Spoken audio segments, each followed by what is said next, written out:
کہ آج بھی لوگ سفر کے مہینے کو منحوس سمجھتے ہیں اور سفر کے مہینے کے اندر شادی بیاہ کرنا اور کسی قسم کی کوئی خوشی منانا اس کو جائز نہیں سمجھتے، اس کو منحوس سمجھتے ہیں۔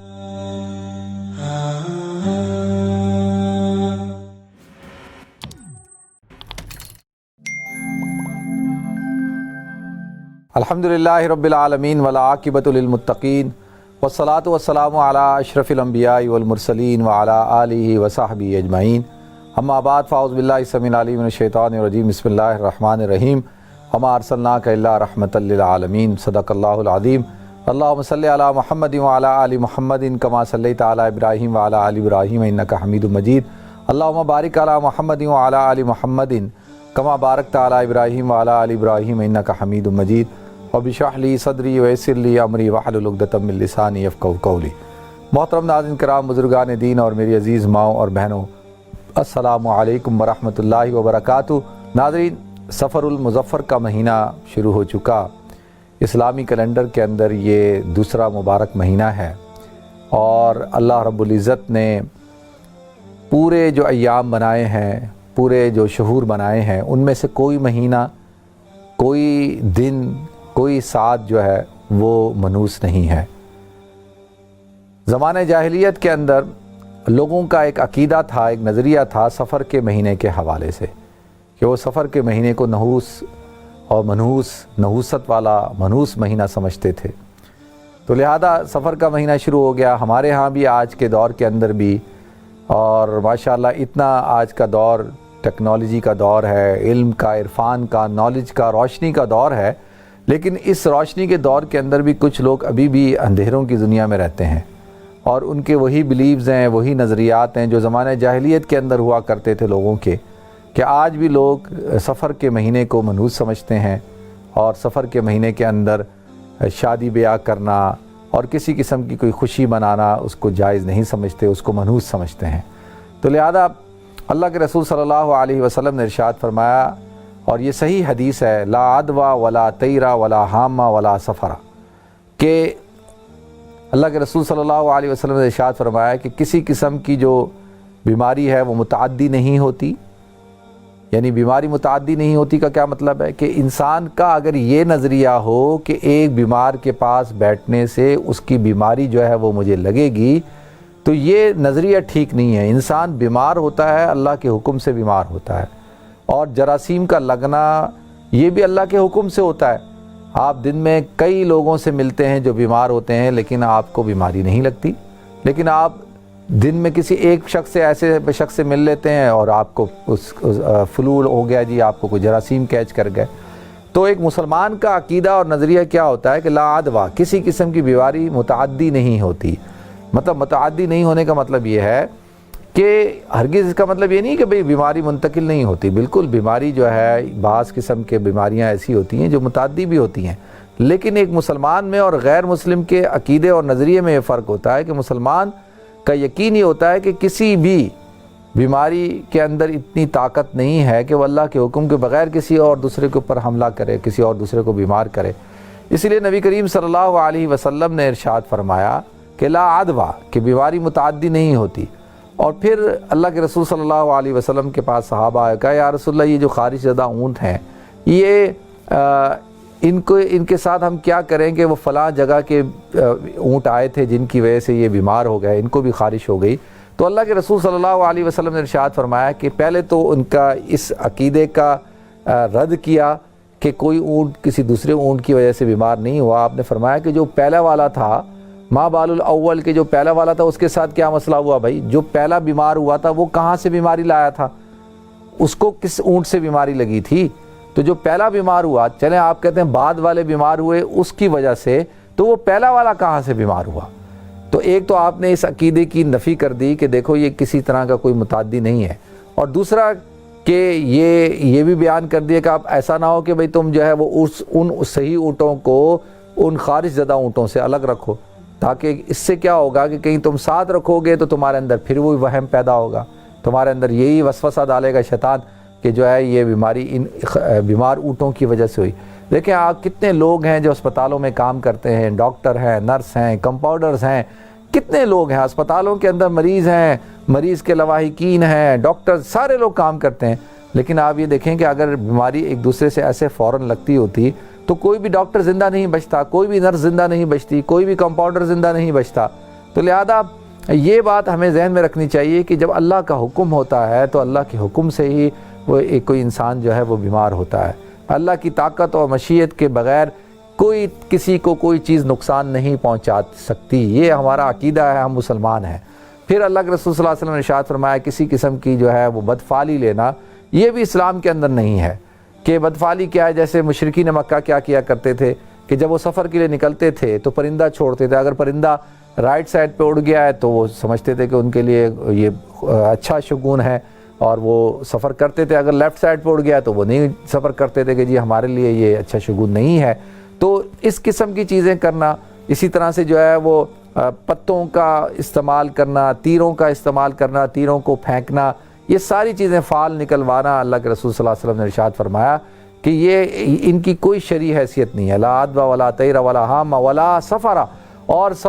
سفر کے اندر کسی قسم کی منحوست نہیں ہے۔ سفر کا مہینہ جو ہے کوئی منحوس مہینہ نہیں ہے، بلکہ سفر تو مظفر ہے، سفر المظفر، کامیابی کا، خوشحالی کا، بابرکت مہینہ۔ دیکھیں اسلام کے اندر یہ ضرور ہے کہ کچھ مہینوں کو اللہ تعالیٰ نے فضیلت اعتبارت عطا کی ہے، کچھ دنوں کو اللہ تعالیٰ نے فضیلت عطا کی ہے، کچھ راتوں کو اللہ تعالیٰ نے فضیلت عطا کی ہے، کچھ اوقات کو اللہ رب العزت نے فضیلت عطا کی ہے۔ فضیلت کے اعتبار سے تو یہ ممکن ہے، رمضان کا مہینہ ہے، ذی الحجہ کا مہینہ ہے، محرم کا مہینہ ہے، اسی طرح سے رمضان کی راتیں ہیں، اور اسی طرح 27ویں شب ہے، لیلۃ القدر ہے، طاق راتیں ہیں، چاند رات ہے، عیدین کی راتیں ہیں، اسی طرح سے 15 شعبان، لیلۃ المعراج، لیلۃ البرات، یہ ساری راتیں ہیں جن کو اللہ نے فضیلت عطا کی۔ مقامات بھی ہیں جیسے حرم شریف ہے، مدینہ منورہ ہے، مسجد اقصیٰ ہے، بعض مقامات کو بھی اللہ تعالیٰ نے فضیلت دی، لیکن کوئی بھی جگہ یا کوئی بھی وقت یا کوئی بھی مقام یا کوئی بھی مہینہ جو ہے وہ منحوس نہیں ہے، اس کے اندر نحوست نہیں ہے۔ اللہ کے رسول صلی اللہ علیہ وسلم نے ارشاد فرمایا کسی قسم کی کوئی نحوست نہیں ہے۔ اسی طرح سے ایک اور صحیح حدیث ہے، امام مسلم رحمۃ اللہ علیہ نے بیان کیا کہ الو کے اندر بھی کوئی نحوست نہیں۔ لوگوں کے ہاں کیا تصور تھا مشرکین مکہ کے ہاں کہ جس جگہ پہ الو ہوتے تھے وہ کہتے تھے کہ یہ جگہ جہاں پہ الو ہو گئی یہ جگہ ویران ہو جائے گی، یہ جگہ جو ہے وہ تباہ و برباد ہو جائے گی۔ اسی طرح سے الو کو ایک منحوس پرندہ سمجھا جاتا تھا، حالانکہ ایسا کچھ نہیں، وہ الو بھی اور پرندوں کی طرح یہ بھی ایک پرندہ ہے اور اس کے اندر کوئی نحوست نہیں ہے۔ اسی طریقے سے جو ہے وہ اگر کچھ عادات کو، کچھ دنوں کو منحوس سمجھا یعنی ہندسوں کو، مثال کے طور پہ جو 13 ہے 13، اس کو یہ ویسٹ کے اندر بڑا منحوس لفظ سمجھا جاتا ہے، ہنسا سمجھا جاتا ہے، 13 کا ہنسا جو ہے، وہ کہتے ہیں 13 فرائیڈے جو ہے وہ 13 تاریخ تھی اور فرائیڈے کا دن تھا جب حضرت عیسیٰ کو صلیب پہ چڑھایا گیا، تو اس وجہ سے ان کے ہاں یہ 13 کا جو ہنسا ہے یہ بڑا منحوس ہوتا ہے۔ بہت سارے لوگ 13 کے ہنسے کو پسند نہیں کرتے۔ تو لیکن اب اس کے برخلاف اگر آپ چائنا کے اندر جائیں تو چائنا کے اندر 13 کے ہنسوں کو بڑا خوش قسمتی کا ہنسا سمجھا جاتا ہے۔ ہندوستان کے اندر، ہندوؤں کے اندر بھی 13 کا ہنسا بڑا خوش قسمتی کا ہنسا سمجھا جاتا ہے۔ تو لہذا یہ بات آپ ذہن میں بٹھائیں کہ کسی بھی دن کے اندر بھی نحوست نہیں ہے۔ جیسا کہ قوم عاد کے اوپر عذاب آیا جس دن، تو وہ بدھ کا دن تھا، تو عربوں کے ہاں ایک نظریہ قائم ہو گیا تھا کہ جی بدھ کے دن عذاب آیا تو لہذا یہ جو بدھ کا دن ہے یہ منحوس دن ہوتا ہے، تو لہذا بدھ کے دن جو ہے وہ کوئی کسی قسم کا کام نہ کرنا، کسی قسم کی کوئی ایکٹیویٹی نہ کرنا، تو وہ ان کے ہاں یہ اس بات کو منحوس سمجھا جاتا تھا، تو لہذا دن کو منحوس سمجھتے تھے۔ تو اب اسلام کے اندر ناظرین کسی قسم کا دن، کسی قسم کی تاریخ، کوئی مہینہ منحوس نہیں ہے۔ آپ کے اعمال ہیں اور ان اعمال کی وجہ سے آپ کی زندگی کے اندر برکت آئے گی، اور انہی اعمال کی وجہ سے، بدعمالیوں کی وجہ سے آپ کی زندگی کے اندر بے برکتی ہوگی۔ یہ دیکھیں ایک ہی مہینہ ہوتا ہے اور ایک ہی وقت ہوتا ہے، اور اس وقت میں ایک کے ہاں بچے کی ولادت ہو رہی ہوتی ہے اور ایک دوسرے کسی گھر کے ہاں اس بچے کا انتقال ہو رہا ہوتا ہے۔ تو اگر اس وقت کے اندر نحوست ہو تو وہ وقت تو سب کے لیے منحوس ہونا چاہیے۔ تو یہ کسی کے لیے خوش قسمتی کا باعث بن رہا ہے، خوشخبری کا باعث بن رہا ہے، کسی کے لیے بدقسمتی کا اور بری خبر کا باعث بن رہا ہے۔ ایسے کیسے ہو سکتا ہے کہ ایک دن ہے انسان کی شادی ہو رہی ہے، اسی دن کسی دوسرے کا انتقال ہو رہا ہے، ایک دن انسان جو ہے اس کو کامیابی مل رہی ہے، نفع ہو رہا ہے، اسی دن کسی دوسرے شخص کو، ایک ہی بازار ہے، ایک ہی جگہ ہے، ایک ہی کاروبار ہے، ایک شخص نفع کما رہا ہے، ایک شخص جو ہے نقصان کر رہا ہے۔ تو لہذا اب یہ کیسے ہو سکتا ہے کہ بھئی اگر دن کے اندر اس وقت کے اندر تو دونوں کو نقصان ہونا چاہیے. تو لہذا اس قسم کا کوئی بھی تصور اسلام کے اندر نہیں ہے. اللہ کے رسول صلی اللہ علیہ وسلم نے ارشاد فرمایا کہ جو شخص بھی ایسے لوگوں کے پاس جاتا ہے یا ایسے، اور پھر اللہ کے رسول نے ارشاد فرمایا کہ ستاروں کے اندر کوئی تاثیر نہیں ہے انسان کی زندگی کے اندر وہ اثر کریں. انسان کی زندگی کے اندر کسی قسم کی کوئی تاثیر ستاروں کے اندر نہیں. یہ دیکھتے ہیں ستاروں کی چال، ستاروں کا حال اور آپ کا ستارہ گردش کے اندر، یہ ساری باتیں ایسی ہیں جن کا کوئی تصور نہیں ہے اسلام کے اندر. اسی طرح سے یہ بھوت پریاں، ان کا بھی کوئی تصور نہیں ہے. وہاں جنات کا ضرور ہے کہ بھئی جنات کا وجود ہے، اللہ تعالیٰ نے جنات کو وجود عطا کیا ہے. نبی کریم صلی اللہ علیہ وسلم جب آپ قضاء حاجت کے لیے جاتے تھے تو صحابہ فرماتے ہیں کہ آپ دور جاتے تھے. یہ بھی صحیح حدیث ہے کہ آپ دور تشریف لے کر جاتے تھے. تو جب جا کے نظروں سے دور ہو جائیں، پردہ ہو جائے، تو ایک دفعہ اللہ کے رسول صلی اللہ علیہ وسلم تشریف لے گئے تو زوردار چیخوں کی آواز آئی. تو صحابہ پریشان ہو گئے کہ بھئی کوئی حادثہ ہو گیا، کیا ہو گیا. لیکن کیونکہ حضور ہمیشہ دور تشریف لے جاتے تھے تو آپ کی ادب کی وجہ سے کہ آپ قضاء حاجت کے لیے گئے تو وہ لوگ صحابہ نے انتظار کیا. تو جب نبی کریم صلی اللہ علیہ وسلم تشریف لائے تو صحابہ نے پوچھا یا رسول اللہ یہ آوازیں کیسی تھیں؟ تو اللہ کے رسول صلی اللہ علیہ وسلم نے ارشاد فرمایا کہ جنات کے دو گروپوں کے درمیان ایک مسلمان گروپ تھا اور ایک کافروں کا گروپ تھا. ان میں آپس میں جھڑپ ہوئی اور وہ اپنا جھگڑا میرے پاس لے کر آئے اور ان میں جھگڑا یہ تھا کہ وہ کہتے تھے ہم نے یہاں رہنا ہے، وہ کہتے تھے ہم نے یہاں رہنا ہے. تو لہذا میرے پاس جب لے کر آئے تو میں نے ان کے درمیان فیصلہ کیا کہ جو مسلمان جنات ہیں وہ تو پہاڑوں کی چوٹیوں کے اوپر رہیں گے، بلندیوں کے اوپر رہیں گے، اور جو کفار جنات ہیں، شیاطین ہیں، یہ وادیوں میں رہیں گے، یہ ویرانوں کے اندر رہیں گے، یہ جزیروں کے اندر رہیں گے. تو لہذا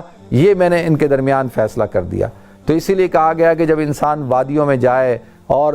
ویرانوں میں جائے، قبرستانوں میں جائے تو وہاں پر جا کر اللہ کی پناہ طلب کرے اور اللہ تعالیٰ سے جو ہے دعا کرے کہ اللہ تعالیٰ اس کی حفاظت فرمائے. اسی طرح سے اگر کوئی شخص چاہتا ہے کہ اس کی حفاظت سرکش شیاطین جنات سے ہو تو حضرت بصر رضی اللہ تعالیٰ کی حدیث ہے، وہ فرماتے ہیں کہ میں ایک جنگل میں گیا تو مجھے ایک زوردار آواز آئی اور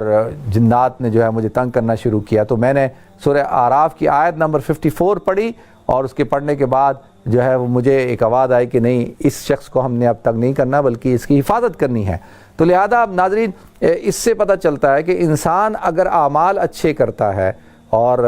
نماز کی پابندی کرتا ہے، ذکر اذکار کرتا ہے، وظائف کا اہتمام کرتا ہے تو اللہ تعالیٰ کی یہ جو مخلوق ہے یہ اس کو تنگ نہیں کرے گی. اسی طرح نبی کریم صلی اللہ علیہ وسلم کی صحیح حدیث ہے، آپ فرماتے ہیں کہ میں نماز پڑھ رہا تھا رات کے وقت میں تو ایک جن آیا، سرکش جن، اور اس نے مجھ پہ شعلہ ایک بنا کر میرے پہ حملہ کیا اور میری آنکھ کو نقصان پہنچانا چاہتا تھا. میں نے اس کو پکڑ لیا اور پکڑنے کے بعد میں نے اس کو قید کر دیا، مسجد نبوی کے ایک ستون کے ساتھ باندھ دیا اور ارادہ کیا کہ صبح جو ہے میں اس کو، جو لڑکے ہوتے ہیں شرارتی قسم کے، ان کے حوالے کروں گا تاکہ وہ اس کو سزا دیں،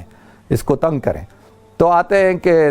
روایت میں آتا ہے نبی کریم صلی اللہ علیہ وسلم جب صبح آئے تو آپ نے اس کو آزاد کر دیا. اور آپ نے جب صحابہ کو یہ حدیث بیان کی تو صحابہ نے کہا کہ یا رسول اللہ کہ آپ نے اس کو کیوں آزاد کیا؟ تو اللہ کے رسول صلی اللہ علیہ وسلم نے ارشاد فرمایا کہ ایک دم مجھے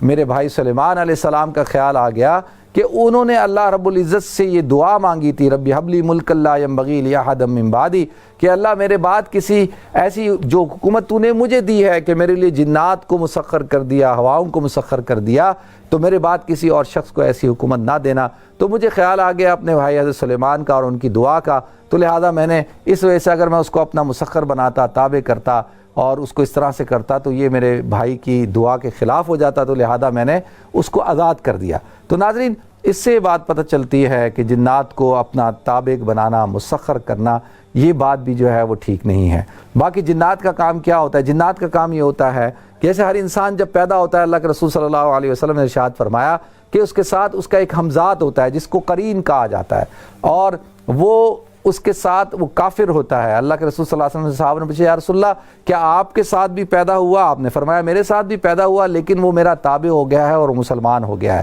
اسی وجہ سے جب ہمارے دلوں کے اندر جو وسوسہ آتا ہے ناظرین، وہ وسوسہ وہ قرین کی وجہ سے، ہمزاد کی وجہ سے آتا ہے. تو لہذا جب ہم قرآن کی تلاوت کرتے ہیں، ذکر اذکار کرتے ہیں اور ہم جب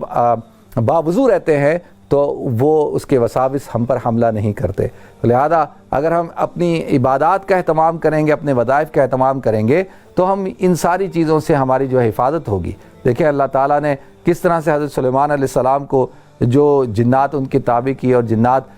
سے وہ کام لیتے تھے، تو لہذا اللہ رب العزت نے جنات کے ساتھ ایک معاہدہ کرایا۔ نبی کریم صلی اللہ علیہ وسلم نے ارشاد فرمایا، معاہدہ کیا ہے کہ جنات جو ہے وہ انسانوں کو نظر نہیں آئیں گے، اور وہ انسان یہ جو لوگ کہتے ہیں نا جی انسان وہ جن نظر آیا، جن کبھی بھی اپنی اصل صورت میں انسان کو نظر نہیں آئے گا، اس کے ساتھ وعدہ ہے۔ اور دنیا کے اندر کیا جن انسانوں کو دیکھیں گے، انسان جنوں کو نہیں دیکھیں گے، اور کل قیامت میں انسان جنوں کو دیکھیں گے اور جنات انسانوں کو نہیں دیکھ پائیں گے۔ تو اب ہمیں ان ساری چیزوں سے کہ بھئی جو بلی کے اندر، کتے کے اندر اور فلانی چیز کے اندر اپنے آپ کو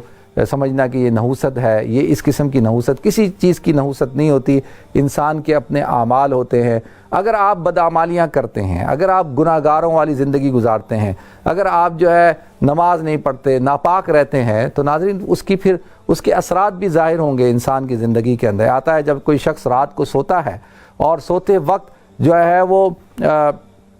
3 دفعہ سورہ اخلاص پڑھ لیتا ہے۔ اللہ کے رسول صلی اللہ علیہ وسلم نے ارشاد فرمایا کہ جب انسان سوتا ہے تو فرشتے اس کی حفاظت کرتے ہیں، اس کے ساتھ ہوتے ہیں، باوضو ہو کر سوتی 3 دفعہ سورہ اخلاص پڑھ کے سوئے تو پوری رات فرشتے اس کے لیے دعا کرتے ہیں، اور جب وہ جاگتا ہے تو اس کو جو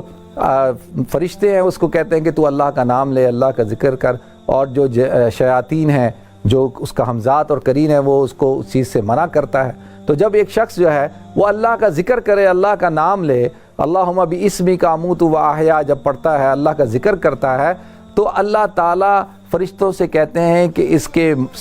ماتھے کے اوپر غنی لکھ دو، اور اس کے گھر کے اوپر جو ہے وہ ایک جھنڈا لگا دو جس کو غنا کا جھنڈا کہا جاتا ہے، کہ سارا دن اللہ تعالیٰ کی رحمتیں برکتیں ہوتی ہیں، اور اس کو کسی قسم کا کوئی فقر و فاقہ نہیں، کسی قسم کی کوئی اس کو جو ہے پریشانی نہیں ہوتی۔ تو لہذا اگر باوضو سوئیں اور 3 دفعہ سورہ اخلاص پڑھ لیں، آیت الکرسی پڑھ لیں، سورہ فلق پڑھ لیں، سورہ والناس پڑھ لیں، اگر 7 دفعہ پڑھ لیں تو ہر قسم کی جو منحوس چیزیں ہیں، جو جادو ہے، بری نظر ہے، ان سب چیزوں سے اللہ حفاظت فرماتے ہیں۔ اور اگر کوئی شخص صبح کے وقت اٹھ کر 3 دفعہ سورہ کوثر پڑھتا ہے ناظرین، تو اللہ رب العزت اس کو اس کے گھر کے اندر جتنے فقر و فاقے ہیں، پریشانیاں ہیں، مالی طور پر اللہ تعالیٰ وہ دور کر دیتے ہیں۔ اگر اولاد نہیں ہے تو اللہ تعالیٰ اولاد سے نوازتے ہیں، اگر رشتے نہیں ہوئے تو اللہ تعالیٰ رشتے عطا کرتے ہیں، اگر جھگڑے ہیں گھر کے اندر، نفرتیں ہیں، عداوتیں ہیں، دشمنی ہیں، تو اللہ تعالیٰ دشمنی کو ختم کر دیتے ہیں۔ اور 6 دفعہ اگر آپ سورہ کوثر پڑھیں گے تو یہ ساری برکات آپ کو حاصل ہوں گی، ساری برکات۔ اللہ تعالیٰ مالداری بھی عطا فرمائیں گے، تونگری بھی عطا فرمائیں گے، اللہ تعالیٰ جو ہے وہ اس کو خوشحالی بھی عطا فرمائیں گے، جھگڑے بھی ختم کریں گے، اللہ تعالیٰ اولاد بھی عطا فرمائیں گے، اللہ تعالیٰ اچھے رشتے بھی عطا فرمائیں گے۔ اسی طریقے سے جب ایک شخص رات کو بغیر وضو کے سوتا ہے، بغیر اللہ کا ذکر کیے ہوئے بس گئے جا کے سو گئے، ٹی وی دیکھتے ہوئے، فلمیں دیکھتے ہوئے، اور جو ہے وہ کتاب پڑھتے ہوئے، اور غفلت کے اندر جب سو جاتے ہیں اور بغیر سنت کی نیت سے سوتے ہیں، کسی قسم کا کوئی ذکر نہیں کرتے، تو فرشتے اس شخص سے دور ہو جاتے ہیں، اور شیاطین اس کو اپنے قابو میں کر لیتے ہیں، اور اس کو برے خیالات، برے خواب، اور اس کو پوری رات جو ہے وہ ایک غفلت کے اندر گزارتا ہے، اور جب وہ صبح اٹھتا ہے شیاطین کا غلبہ اس کے اوپر ہوتا ہے، اور اس کو وہ اللہ کے ذکر سے محروم کر دیتے ہیں، وہ نماز سے، اللہ کے ذکر سے محروم ہوتا ہے، اور اس کے ماتھے کے اوپر فقر لکھ دیا جاتا ہے، اس کے گھر کے اوپر جو ہے وہ فقر و فاقے کا جھنڈا لگا دیا جاتا ہے، جس کو جنات اور کے سوا ساری یعنی جنات تو جو ہے وہ تو دیکھ سکتے ہیں، ظاہر سی بات ہے اس کو، لیکن اللہ تعالیٰ اس فقر و فاقے کا جو جھنڈا ہے انسانوں سے پوشیدہ رہتا ہے، اور سارا دن اس کے اوپر فقر و فاقہ مسلط ہو جاتا ہے، بے برکتی مسلط ہو جاتی ہے، اور وہ ایک ایسا شخص ہوتا ہے کہ جو بالکل مایوس شخص ہوتا ہے۔ تو اللہ تعالیٰ مجھے آپ کو ہم سب کو ان وظائف پر عمل کرنے کی توفیق عطا فرمائے۔